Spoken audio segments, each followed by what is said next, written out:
But let me ask you a question. What if I said one of the youngest individuals to have ever faced execution on U.S. soil wasn't some sort of hard-nosed thug, but a teenage girl, a child born into slavery? Her name was Mary. It was 1838, and she was led out, walked to her death with the noose closing in around her neck and around the moral conscience of a nation. This is her story, a true, at times chilling tale of injustice, fear, and brutal reality regarding capital punishment in early America. To appreciate the tragic fate of Mary, we need to go right back to that very unequal and brutal world, the 19th century American South. It is 1838, and slavery is not just legal, it is the backbone of the economy. Enslaved people, bereft of self-determination, were property, denied basic humanity. Laws weren't designed to protect them, but to control them, often with horrifying severity. She was a murderess in this world, a crime punished in this world, not merely by severity but by finality, for she was a 17-year-old enslaved girl who killed the infant child of her enslaver. The trial was held.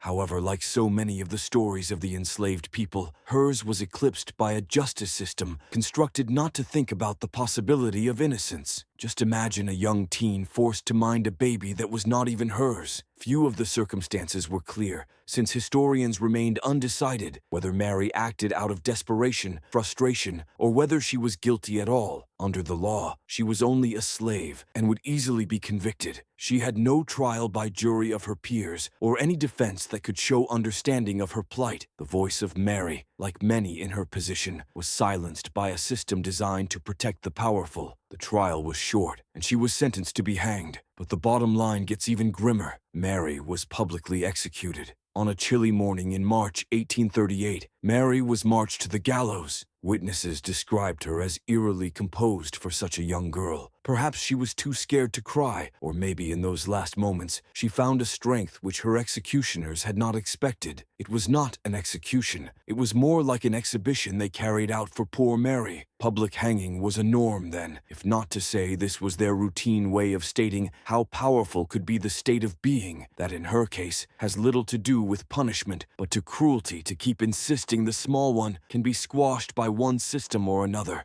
The case of Mary was not unique because, throughout the antebellum South, enslaved people accused of crimes received quick and brutal justice. Courts rarely cared about intent or context. If you were enslaved and accused, you were as good as guilty. And Mary's execution wasn't just about her, it was about control, fear, and keeping slavery in power. But Mary's story also forces us to ask, was she truly guilty, or was she a scapegoat, a victim of a society that saw her as less than human? Even today, we'll never know the full truth. The records are sparse, written by those who viewed Mary not as a person, but as property. Looking at Mary's story and the way it is echoing in our contemporary society, we need to acknowledge that the matter of capital punishment is hotly debated in America. Slavery has been absent for over a century, yet there is always the debate concerning the racial leaning in the court.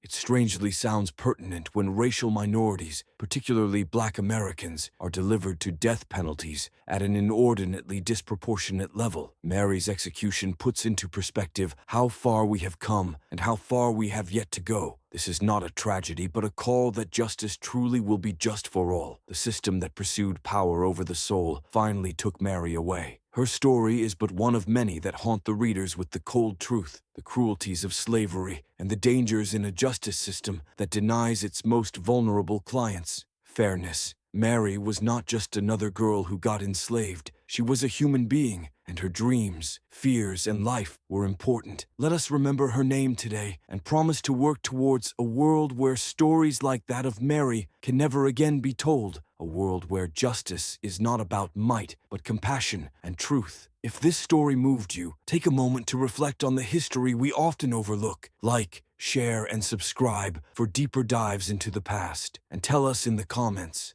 how do Mary's experiences shape your perspective on justice today? Let's keep the conversation going.